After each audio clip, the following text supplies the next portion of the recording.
5 divers entered an underwater cave believing they could find their way back out. But deep inside the system, the route behind them may no longer have looked like an exit. It may have looked like a wall.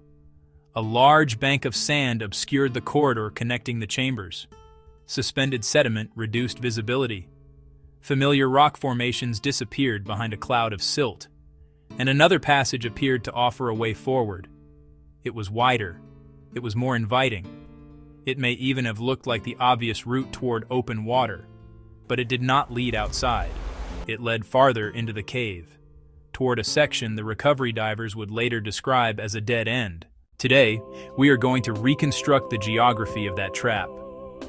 Not to pretend that every second of the dive is known. It is not. The investigation is still developing, and the recovered cameras, dive computers, equipment, autopsy findings, and witness accounts may eventually clarify details that remain uncertain. But the recovery operation revealed something terrifying about the cave itself. The divers may not simply have missed the exit. The cave may have visually transformed the exit into something they no longer recognized. To understand how that could happen, we need to begin outside the cave. From open water, an underwater entrance can appear less threatening than it truly is. There may be sunlight behind the divers, blue water above them, a visible opening ahead. And because the entrance is large enough to enter comfortably, the first few moments can feel more like swimming beneath an overhang than entering a serious cave system. That distinction is dangerously important. In open water, a diver who becomes confused can usually look upward and ascend. Inside a cave, the ceiling removes that escape. The diver must return through the same physical corridor used to enter. There is no direct route to the surface. The only route to safety is horizontal, and every meter traveled inside must eventually be traveled again in the opposite direction. The Dakunu Kondu cave system reportedly extends through a series of chambers at significant depth. Imagine the entrance as the beginning of a funnel. The divers move from open water into the first chamber. Light from outside begins to weaken. The surrounding rock blocks direct access to the surface. They move through a connecting area and into the second chamber. At this point, the environment has changed completely. The entrance light may no longer provide a dependable visual reference. The divers are no longer navigating by simply looking back toward the blue ocean. They are navigating by remembering shapes: a rock face, a patch of lighter sand, the angle of a corridor, the direction in which they turned. That can work in clear water. But cave water does not have to remain clear. The bottom of many underwater caves contains extremely fine sediment. A careless fin kick can lift it into the water. Exhaled bubbles can disturb material from the ceiling. Several divers moving through a narrow area can create a growing cloud behind them without immediately realizing it. Visibility may remain acceptable at the front of the group, while the route behind them is slowly erased. That is one of the most dangerous features of a silt-out. The divers may enter through clear water and assume the same conditions will exist when they return. But the cave they entered and the cave they attempt to leave can look like two completely different places. Now consider the sandbank between the chambers.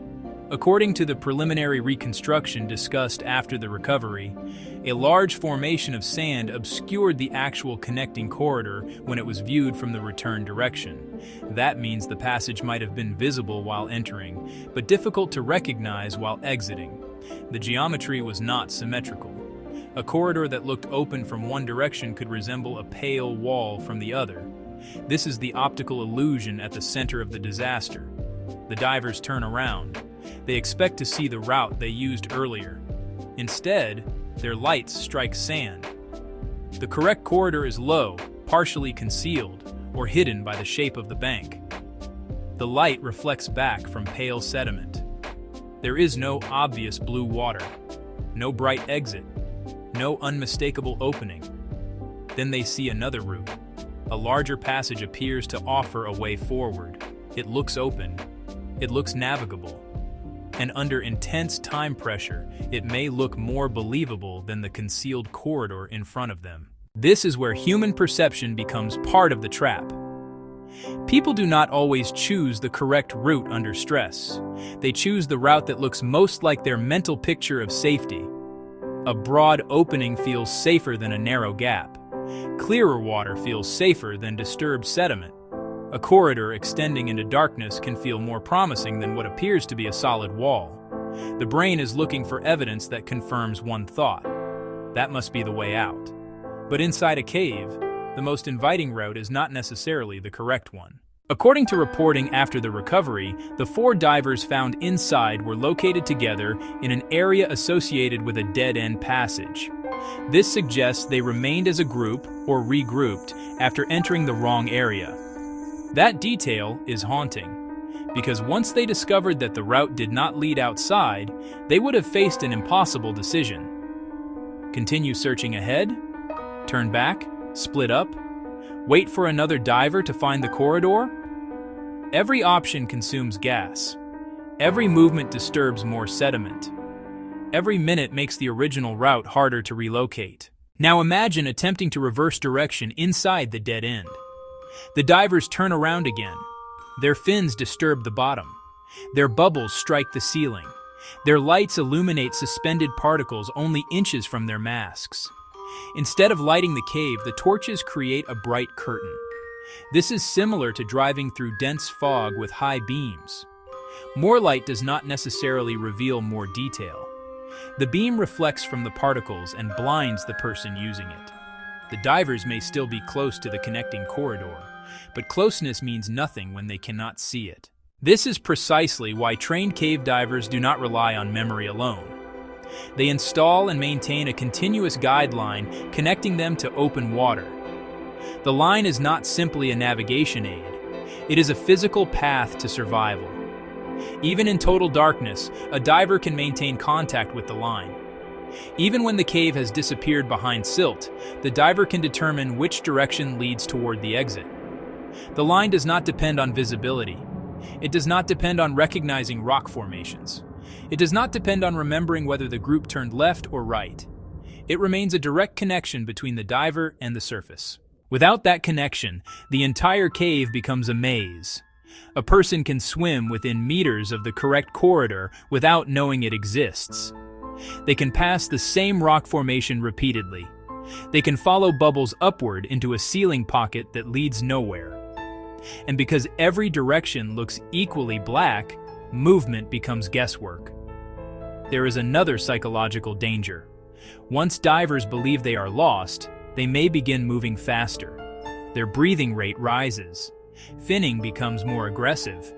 The increased movement produces more silt. The faster breathing consumes gas more rapidly. The worsening visibility increases panic. Panic then causes even more aggressive movement. It is a feedback loop. Poor visibility creates fear. Fear creates movement. Movement destroys visibility. Destroyed visibility creates more fear. At substantial depth, that loop accelerates another problem: gas consumption. A cylinder does not provide the same amount of breathing time at 60 meters that it provides near the surface.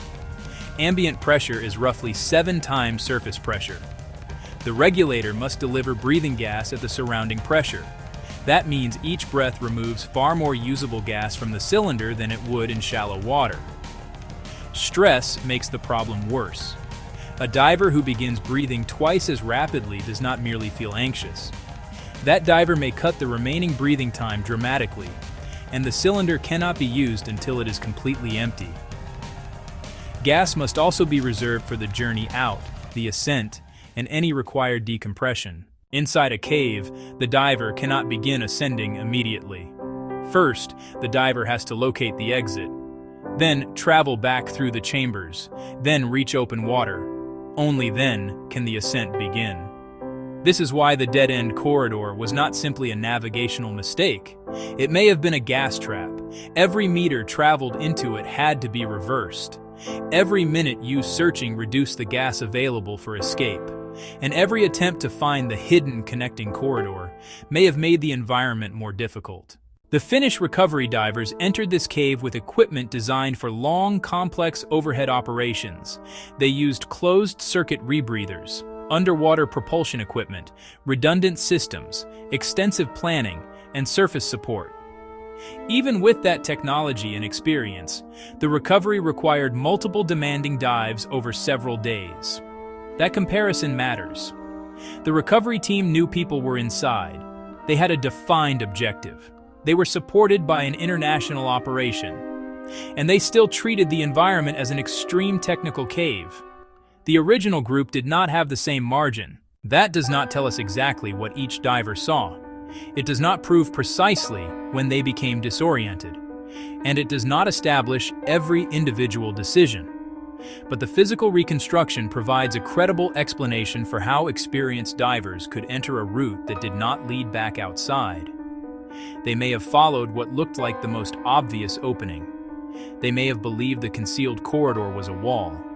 They may have realized the mistake only after reaching the final section. By then, turning around would not restore the cave to the condition in which they had entered. The water behind them had changed.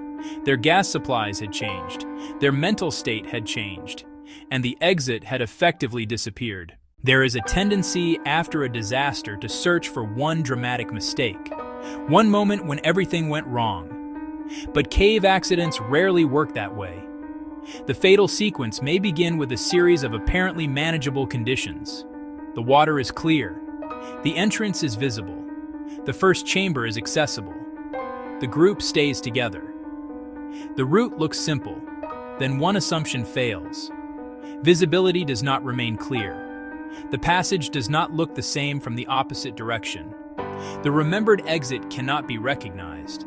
A different corridor appears more convincing, and a dive that felt manageable becomes unrecoverable. The central lesson is not that caves contain supernatural tricks. It is that human vision is unreliable in an environment that can change within seconds. The sandbank did not move. The corridor did not vanish. But from the diver's perspective, the geometry may have changed completely. That is why cave diving rules are built around the failure of sight. A continuous line, multiple lights, redundant breathing systems, specialized propulsion and finning techniques, formal gas management rules, team procedures, training for zero visibility. These protections exist because divers cannot assume they will be able to see their way home. The 4 divers recovered from inside the cave were not found near a clear route to open water. They were found in an area where the cave stopped. Behind them was the path they needed. Somewhere beyond the darkness, the sand and the suspended silt was the corridor leading back toward the ocean. Physically, the exit may have been close. Visually, it may have been gone. And in an underwater cave, an exit you cannot locate is no exit at all.